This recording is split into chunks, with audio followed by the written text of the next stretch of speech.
It all started with a former friend of mine named Gary, who had a family member diagnosed with cancer. Now, don't get me wrong, cancer is a terrible thing, and I genuinely sympathize with anyone going through it. But what happened next was nothing short of a nightmare. Gary, taking it upon himself to be the spokesperson for his family member's illness, decided that the best way to show support was to get our entire friend group to shave their heads. While I'm all for showing solidarity, this was a step too far for me.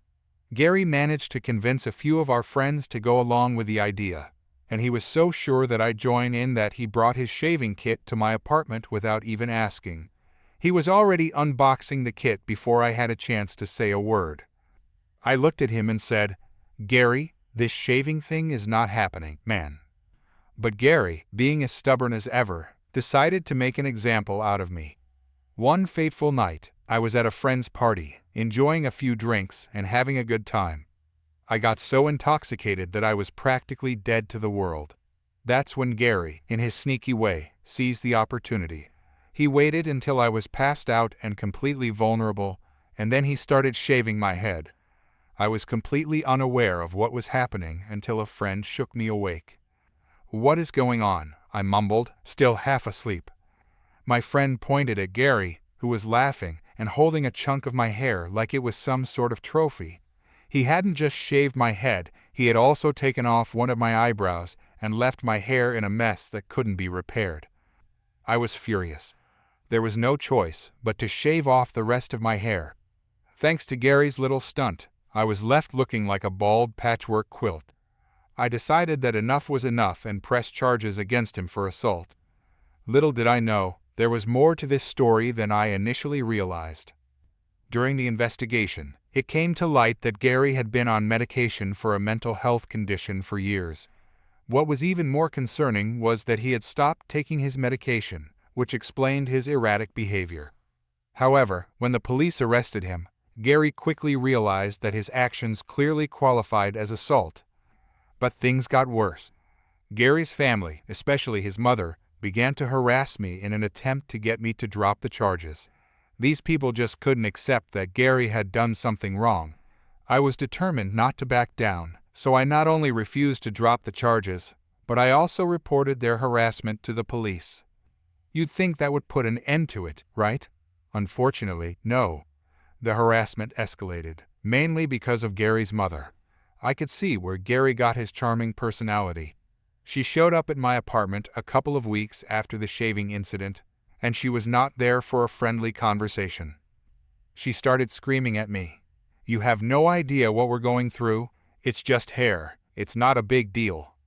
I wasn't going to back down either. I replied, "My hair is a big deal to me, and what Gary did was unacceptable." That's when she completely lost it. She slapped me across the face, followed by a swift kick to the groin, and then several more kicks to my body after I went down. Luckily, I had a security camera installed outside my apartment since my landlord wouldn't allow a Ring doorbell. One of my neighbors witnessed the entire incident and yelled at her, saying they were calling the police. Realizing she was about to get herself into serious trouble, Gary's mom ran off, leaving me bruised and battered. I had to go to the hospital for minor injuries, including bruises, a black eye, and a sore groin. It was a painful reminder that entitled people will stop at nothing to get their way, even if it means resorting to violence. Gary's mother was eventually arrested, and I filed a lawsuit against her for the assault. I had to appear in court twice, once for her assault on me and again for the lawsuit. It turned out that this woman had taken several self-defense classes over the years, which made the judge consider her a trained individual. She was sentenced to 6 months in jail, given 2 years of probation, and ordered to pay my medical bills. Of course, she cried in front of the judge, especially about the financial burden, but he wasn't having any of it. She had the money to cover both court cases, but she still complained about paying anything to the person she believed had ruined her and her son's lives. Around the same time, I heard that Gary's relative with cancer had passed away. I didn't know any details, just that they had passed on. I admit it was sad, but I never knew the person personally. It was clear that Gary had made their illness his hill to die on when he targeted me. As a result, Gary received probation and community service for what he did to my hair, and he cut off contact with our entire friend group. Eventually, he moved away, and to be honest, I didn't care where he went. As for my hair, it grew back just fine. It took nearly 6 months to get back to how it was, but I got there eventually. My boss had me stay out of the public eye for a while, and I wore a hat everywhere I went for at least a month. But you know what? I took the $10,000 I got from the lawsuit and, combined with my savings, used it as a down payment on a house. I've since moved into a much better place. Story 2. This story takes place a few years back, though I'm still driving the 2005 Santa Fe that was involved in this situation. I had just started a new job in a different state, and since it was somewhat of a promotion, the company covered the entire cost of the move. After ensuring that all of my belongings were packed safely, the movers headed to the new state. They took a different route to avoid icy roads through the Rockies, which meant they were going to take a little longer. My family and I drove through the night and stayed at a hotel. On the way, I noticed the brakes on my car starting to vibrate slightly during the descent into the new state. They were squeaking a bit too, probably just needed new brake pads, or possibly new rotors if they couldn't be machined. It didn't seem like a big deal at the time. Once we had everything unloaded and settled into the new place, I took the car to a mechanic's shop that had good ratings and had even been recommended by a coworker. However, the moment I dropped off the car, I swear the staff took one look at my out-of-state license plates and saw dollar signs. I signed a work order for a tire rotation. Yes, I was feeling lazy and a free inspection, just asking them to confirm my suspicion about the brakes. I made it very clear that they should not perform any repairs unless I specifically authorized them by phone and in writing. You can probably guess what happened next. About an hour later, I called to see what they had found. The shop manager informed me that not only did I need new brake pads and rotors, but I also needed new calipers, which would bring the total cost to $1,200. To make matters worse, they had already started the work and said it would be done in a couple of hours. Needless to say, I was furious. I told the manager that I had not authorized the repairs, and I didn't believe they were all necessary. I told him to stop all work immediately and that I would be coming down to speak to him in person. On my way to the shop, I called another mechanic, one with even better ratings and the one I would ultimately use for all my car needs during my time in that state. I explained the situation, and the woman I spoke to said it was highly suspicious that the first shop wanted to replace the calipers. She assured me they could give me a second opinion and mentioned that new pads and rotors usually ran around $300. I always get second, and sometimes third, opinions on non-emergency car repairs, especially since some repair shops have an incentive to exaggerate the issues, as the first shop was doing. When I arrived at the shop, I told the manager I was taking my car elsewhere for a second opinion. I also told him that if the calipers did need replacing, I would allow him to bid on the job. He responded by saying he would be happy to have my car towed to another shop for $150. He also claimed that he was legally obligated to hold my car because it was an unsafe vehicle, and that he would be liable for any damages if my brakes failed after leaving his shop. I knew this was absolute nonsense. We argued for about 10 minutes, with him refusing to budge. He insisted that he would either tow the car for $150 or perform the repairs. Those were my only options. I told him he was essentially committing theft by refusing to release my car, and I would call the police if he didn't put the car back together and let me drive away. He told me to go ahead, saying the police would back him 100% and might even fine me for driving with completely destroyed brakes. So, I did just that. I called the non-emergency police line and was eventually transferred to a very kind female officer. I calmly explained the situation to her. She was extremely helpful and confirmed that the mechanic had no legal right to hold my car against my will. While she did warn me that I would be responsible for any problems that might arise if the brakes were bad, she laughed when I mentioned the manager's claim that he was liable for any potential accidents after I left. I took my phone into the shop and had the manager speak to the officer directly. He was extremely rude to her, at first not believing she was a real police officer and then insisting she didn't know what she was talking about. He claimed he had done this before and knew the law. Even after talking to her, he still didn't believe she was an actual officer. She promised that he would soon find out. About 15 minutes later, while I was waiting outside, a squad car pulled up. The officers, who were already informed of the situation, asked me where the manager was. They walked right up to him and handed him something, either a ticket or a summons. I assumed they wouldn't tell me exactly what it was, but they seemed quite satisfied and were very kind to me. They then told the manager to put my car back together immediately and let me leave. This whole ordeal took over 4 hours from the time I dropped off my car to the time I finally drove it away. When the car was ready, the manager handed me a bill, $50 for the tire rotation and $100 for the inspection. Luckily, I had a copy of the original work order and refused to pay the inspection fee, pointing out that the tires hadn't even been rotated. The police were still there, so the manager had no choice but to let me sign a $0 work order and leave. It felt amazing. As for the second mechanic, they confirmed that only the brake pads needed replacing, and they were able to machine the rotors, eliminating any vibration. The total cost? $200. Plus, I found a trustworthy mechanic for the rest of my time in that area. When I find an honest mechanic or dentist, I stay loyal until I move at least 4 hours away. Story 3. This story is from roughly 2013. I was an adjuster for a company I'll call Lizard Insurance. My job involved going to various tow lots after car accidents to determine whether a car was a total loss or should be sent to a body shop. I was also responsible for doing the initial write-up of an estimate for repair costs. The tow lot I visited that day worked with the state police and housed their overflow storage for anything deemed evidence, which was on hold from release. These vehicles were kept behind a locked gate inside the already fenced, gated tow yard. On this particular day, I was there to appraise 2 vehicles involved in a minor accident. Although the damage was not extensive, both vehicles were undrivable due to issues like multiple flat tires, broken lights, or busted windows. I finished assessing the first vehicle and was in the process of taking photos of the second one. I had my headphones in, listening to the album Cavalcade by the Flatliners while working. As I was busy, I noticed a woman, probably around 50 years old, walking up to the police evidence lot. I saw out of the corner of my eye that the gate swung open.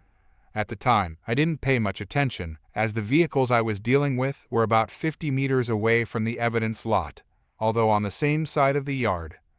With my back turned to the woman, let's call her Karen, I was taking the last couple of photos I needed, the final one being a picture of the vehicle identification number located near the windshield on the dashboard. All of a sudden, out of nowhere, Karen grabbed the cables of my headphones from behind and yanked them out of my ears. Karen, angrily, "Excuse me, why are there 2 cars in front of mine so I can't get it out?" This lot stacked cars 4 or 5 deep, side by side, and moved them around with a small truck to release them. Me, "Please don't touch me, and I don't think you should be in there." Karen, "You shouldn't be listening to music on the job anyway, or slacking off taking pictures of other people's belongings. You're probably back here stealing." I tried to point to the Lizard Insurance logo on my jacket, but she wasn't having any of it. Karen, "Are you going to do your job, or do I need to call the police because you're refusing to give me my property?" Me, "Have you gone into the office at ABC Towing?" Karen, "No, I saw you here, and you need to move these cars so I can get mine and leave." At this point, Karen opened the door and got into one of the cars blocking hers. Me, Hey, no, you can't go in there, that's police evidence." I quickly used my cell phone to call ABC Towing to inform them of the situation. Karen, "If you won't move these cars, then I will. Where are the keys?" Me, "They're in the office with the employees." At that moment, the manager came running out, holding one of those old smartphone/Nextel-style devices. Manager ABC Towing, "Hey, lady, get out of there. Those cars are the property of the state police." The manager frantically used his device to communicate with someone. As we looked around, we noticed the chain used to secure the lot had been cut with bolt cutters. Karen had been carrying the bolt cutters and had tossed them back into her car at some point. The manager and Karen began arguing, while I continued finishing up my duties, half listening to their back-and-forth exchange.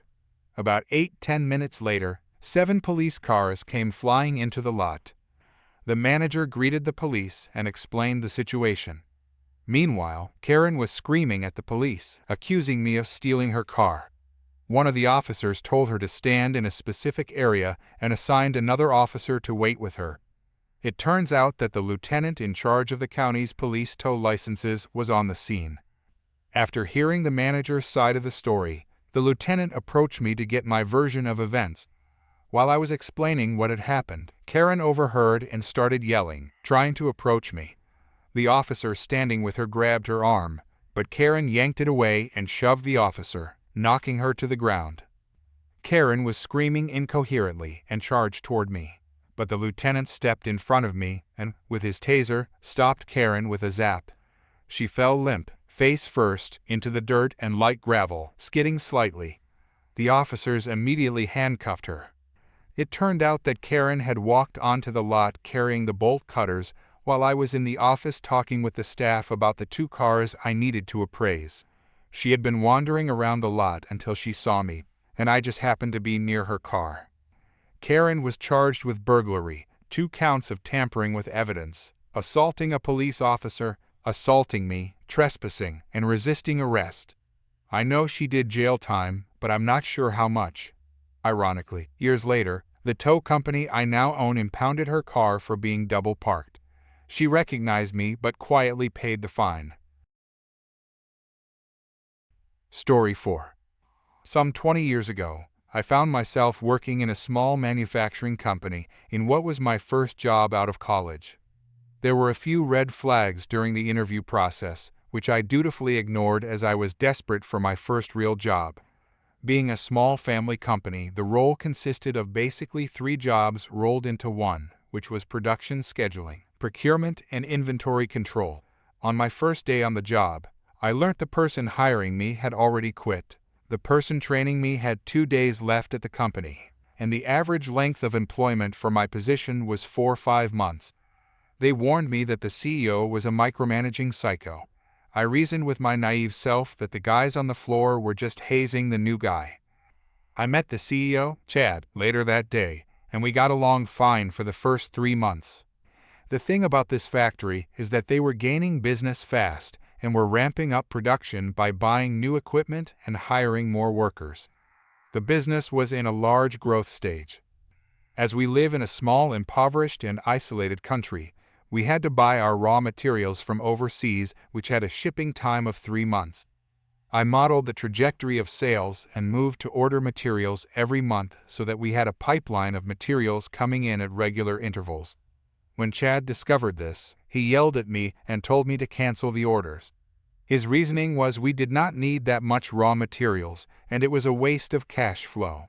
I did as I was told as I was new to the company and thought, surely the CEO should know his business better than I, right? Well, for the rest of the time I was working there, we were always running short on materials. I'd always have to problem solve when we ran out of materials, such as offering free expensive upgrades with more expensive material we had in stock to our customers. The thing that really irked Chad was that I was constantly ordering raw materials from our competitors. I built a good rapport with these companies, and they enjoyed charging us an arm and a leg for their materials.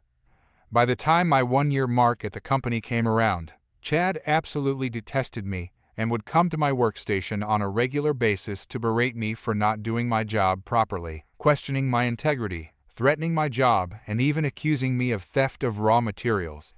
Being a fresh new grad, I'd kept quiet and just took it on the chin as he cussed me out. All the while thinking, I'm the one busting a gut here working 3 roles and getting product out the door while you make stupid decisions which I always have to clean up. The entire factory shop floor staff hated Chad. He had a window in his office on the second floor overlooking the factory. He would stand there with his arms crossed looking at the plebs working below. Every second day he would go on a warpath into the factory floor to yell and threaten staff. As winter rolled around, we had a large order come in from one of our biggest customers, which required a large quantity of expensive and bulky raw material. Chad instructed me to order 3 containers of raw materials for the job, which I did straight away. A few days later, I realized I was getting shakes on the Sunday before coming into work as I was stressed, dreading the new incoming week. The next day, I put in my notice for 2 weeks without securing another job. I felt a huge weight lifted off my shoulders, and I felt in control of my life again. I slept very well that night.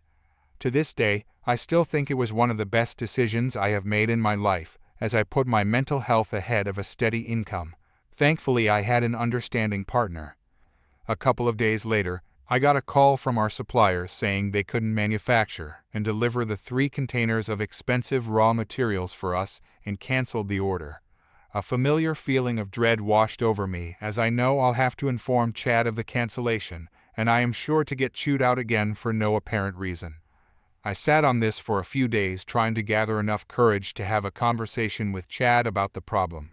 When there was about 1 more week left on my notice period, I was summoned into a meeting with Chad and one of his advisors. They wanted to discuss a handover plan for my poor successor.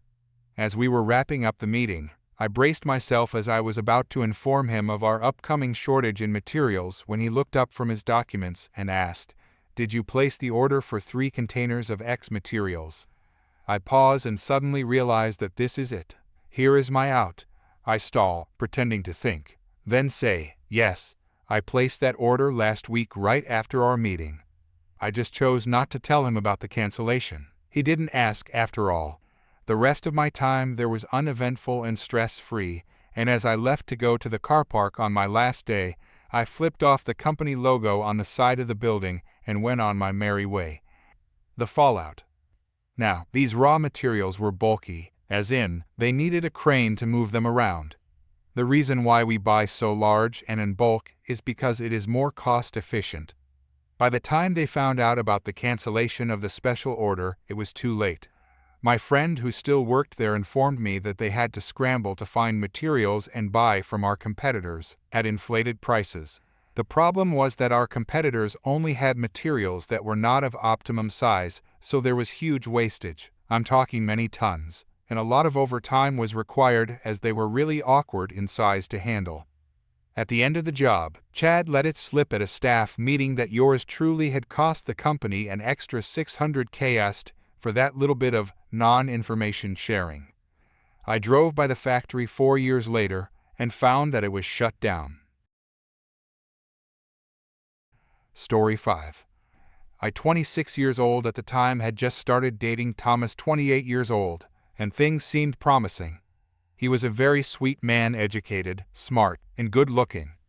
After 7 weeks of dating, he invited me and 2 of his childhood friends, let's call them Alex and Bart, for a long weekend to celebrate his 29th birthday at his father's country house in a small French town. His father was also going to be there, and I was excited to meet everyone. Day 1 Friday was fun, and I got along well with Thomas' father, who was a smart and caring man. Day 2 Saturday started off nicely, with us enjoying a party in the garden with some neighbors, including a few of Thomas' friends. After a few hours and quite a few drinks, a group gathered around a small campfire, sharing childhood memories. This is when things started to go wrong. At first, the stories were innocent and silly, as you'd expect. But then, Thomas and his friends began sharing some truly disturbing stuff. They told a story about how, when they were around 14 or 15 years old, they bullied a boy from their school named Arthur. Arthur was isolated and shy, making him an easy target. For about 6 months, they made jokes, called him names, and tormented him. But the worst part was when they created a fake girl profile on an online messenger service and spent months messaging him, pretending to be interested in him. Arthur believed he had an online girlfriend and even sent her love confessions. They used pictures of Bart's real cousin for the profile, and Arthur had no idea he was being deceived. Eventually, they got bored and set up a fake meeting, telling Arthur to take a 2 or 3 hour bus ride, wearing a t-shirt with a character from a private joke they had. Of course, no one was there to meet him. Arthur realized what had happened the next day at school when Thomas and Bart shared the story, and even showed people the love messages he had written. Arthur stopped coming to school shortly afterward and eventually transferred. It's easy to imagine how traumatizing this must have been for him. Did Thomas, Alex, and Bart feel any remorse? Not in the slightest. In fact, Thomas and Bart joked about it, as if it was still amusing. They even regretted that they hadn't been evil enough to convince Arthur to send inappropriate photos. I don't even want to think about what would have happened if they had succeeded. To say I felt uncomfortable would be an understatement. I was absolutely horrified and began to despise Thomas. I wasn't the only one who was shocked. Thomas' father, who overheard the end of the story, had a look of deep disappointment in his eyes. But Thomas, drunk and oblivious, didn't even notice. I left the party immediately and went back to the house.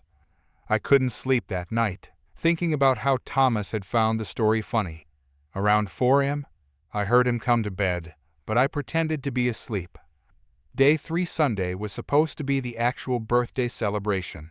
The plan was for me to take Thomas out for a one-on-one surprise lunch, and then we would meet the group for a late afternoon party. But instead, I woke up early, packed my things, and quietly headed to the train station, where I caught a direct train back to Paris. Before leaving, I sent Thomas a text wishing him a happy birthday and telling him to meet me at a certain location an hour away from the house for a surprise. I said I needed to go ahead to make sure everything was perfect. I picked the location randomly, using an online map, just to buy some time. Thomas read the text around 10 a.m. when he woke up and responded excitedly, saying he would follow my instructions. When he arrived at the first location at 12:30, I told him there was a slight delay and asked him to wait. Then, I told him to meet me at a restaurant that was a 30-minute drive from the first spot. When he arrived at 1:15 p.m., I texted that I would be there in 20 minutes and that he'd understand why I made him wait once he saw me. I even asked him to order some food and the most expensive bottle of wine on the menu. By 1:30 p.m., Thomas started calling and sending worried messages.